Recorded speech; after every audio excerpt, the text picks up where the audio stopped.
একটা মিনিটের জন্য, একটা সেকেন্ডের জন্য আপনার আমার বহুত আফসোস করতে হবে। কি বলেন, করবেন না? কথা বলেন, করবেন না?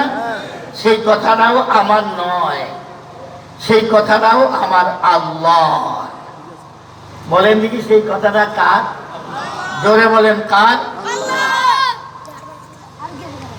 যেদিন মানুষ মৃত্যুর বিছানায় শুয়ে পড়বে, গড় গড় করে গলার মধ্যে একটা আওয়াজ দিতে শুরু করবে।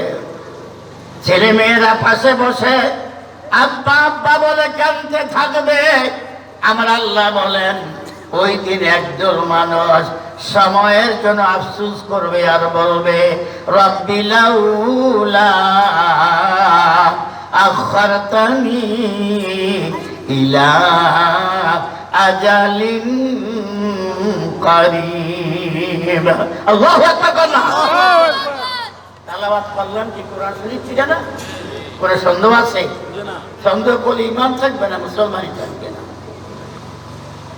আমার আল্লাহ বলেন, ওই দিন একজন মানুষ সময়ের জন্য আফসোস করবে আর বলবে, মাবুদ আমার মৃত্যুটা একটু স্থগিত রাখো, আমার মৃত্যুটা একটু বারণ করো, আমাকে একটু সময় দাও। আল্লাহু আকবার। একটু সময়ের কত দাম হবে? একটু সময়ের কত মূল্য হবে? এখন আপনার কাছে আমার কাছে সময়ের কোনো মূল্য নাই। আয় আল্লাহ, আমার মৃত্যুটা একটু স্থগিত রাখো, আমার মৃত্যুকে একটু বারণ করো, আমাকে একটু সময় দাও।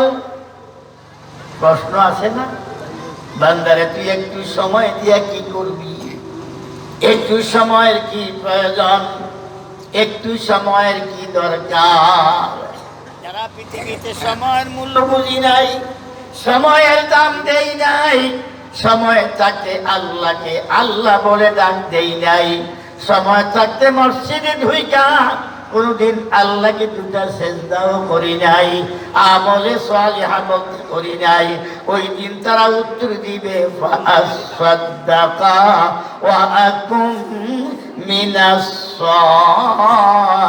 সালিহিন।